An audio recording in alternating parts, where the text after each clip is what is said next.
ಕೊಪ್ಪಳದಲ್ಲಿ ಗವಿಸಿದ್ದೇಶ್ವರ ಅಜ್ಜನ ಜಾತ್ರೆಗೆ ದಿನಗಣನೆ ಶುರುವಾಗಿದೆ. ಜಾತ್ರಾ ಮಹೋತ್ಸವ ನಿಮಿತ್ತ ತೆಪ್ಪೋತ್ಸವ ಗಂಗಾರತಿ ಕೂಡ ನಡೆಯುತ್ತೆ. ಸಾವಿರಾರು ಭಕ್ತರ ಸಮ್ಮುಖದಲ್ಲಿ ವೈಭವದಿಂದ ಆಚರಣೆಯನ್ನ ಮಾಡಲಾಗುತ್ತೆ. ಕೊಪ್ಪಳದ ಗವಿಮಠದ ಆವರಣದ ಕೆರೆಯಲ್ಲಿ ತೆಪ್ಪೋತ್ಸವವನ್ನು ನಡೆಸಲಾಗುತ್ತೆ. ತೆಪ್ಪೋತ್ಸವಕ್ಕೆ ಅಭಿನವ ಗವಿಸಿದ್ದೇಶ್ವರ ಶ್ರೀಗಳಿಂದ ಚಾಲನೆಯನ್ನ ಕೂಡ ನೀಡಲಾಗುತ್ತೆ. ಸಾವಿರಾರು ಭಕ್ತರ ಸಮ್ಮುಖದಲ್ಲಿ ಈಗಾಗಲೇ ತೆಪ್ಪೋತ್ಸವ ಕೂಡ ನಡೆದಿದೆ. ವರ್ಣರಂಜಿತ ತೆಪ್ಪೋತ್ಸವವನ್ನ ಸಾವಿರಾರು ಭಕ್ತರು ಆಗಮಿಸಿ ಕಣ್ತುಂಬಿಕೊಂಡಿದ್ದಾರೆ. ವಿದ್ಯುತ್ ದೀಪಗಳಿಂದ ಅಲಂಕಾರಗೊಂಡಿದ್ದ ತೆಪ್ಪೋತ್ಸವ, ವರ್ಣರಂಜಿತ ಫಲಪುಷ್ಪಗಳಿಂದ ಅಲಂಕಾರಗೊಂಡಿತ್ತು ತೆಪ್ಪ.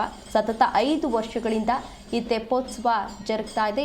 ದೃಶ್ಯಾವಳಿಗಳಲ್ಲಿ ನೀವು ಕೂಡ ಇದೀಗ ಗಮನಿಸ್ತಾ ಇರಬಹುದು. ಇಲ್ಲಿ ದೇವರನ್ನು ಕೂಡ ಮೆರವಣಿಗೆಯನ್ನ ಮಾಡಿರುವಂಥದ್ದನ್ನ ಗಮನಿಸ್ತಾ ಇರಬಹುದು. ಯಾವ ರೀತಿ ಕಂಗೊಳಿಸ್ತಾ ಇದೆ ಅನ್ನೋದನ್ನ ಗಮನಿಸ್ತಾ ಇರಬಹುದು. ದೀಪಾಲಂಕಾರದಿಂದ ಅಲಂಕಾರವನ್ನ ಕೂಡ ಮಾಡಲಾಗಿದೆ.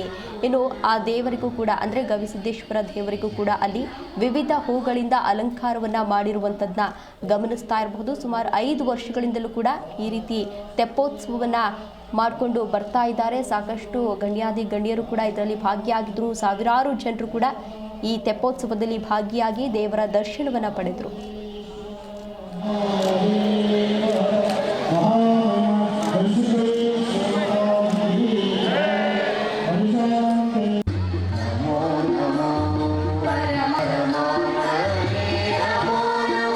ವೈಭವ ನೋಡೋಕ್ಕೆ ಎಲ್ಲೆಲ್ಲೋ ಊರವರು ಬರ್ತಾರ. ಎಷ್ಟು ವೈಭವ ಅನ್ಸುತ್ತೆ. ಕೊಕ್ಕೆ ಸುಬ್ರಹ್ಮಣ್ಯ ಮಾಡ್ತಿದ್ರು ಈ ಟೈಪ್. ಇವಾಗ ಅಜ್ಜವ್ರು ಇಷ್ಟು ವೈಭವಲಿದ್ದ ಮಾಡ್ತಿದ್ದಾರೆ.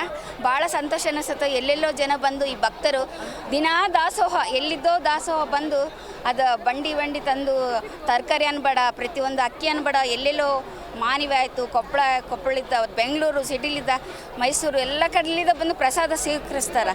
ಪ್ರತಿಯೊಬ್ಬರು ನಮ್ಮ ದಾಸೋಹಲಿದ್ದ ಹಂಗೆ ನಡೀತೈತೆ ಅಂತೇಳಿ ಗವಿಸಿದ್ದೇಶ್ವರನ ಧ್ಯಾನಿಸ್ತಾ ನಾವು ಪ್ರಾರ್ಥಿಸ್ತೀವಿ. ನಮ್ಮ ಹೇಮಾ ಬಳ್ಳಾರಿ ಅಂತ.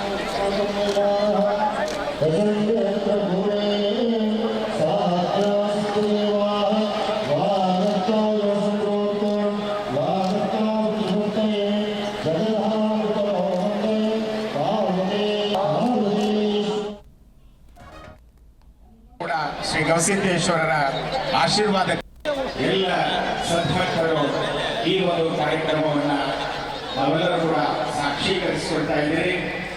ನಿಜಕ್ಕೂ ಕೂಡ ಇದೊಂದು ಪವಿತ್ರವಾದಂತಹ, ಇನ್ನು ಕೆಲವು ಕ್ಷಣಗಳಲ್ಲಿ ವೇದಿಕೆ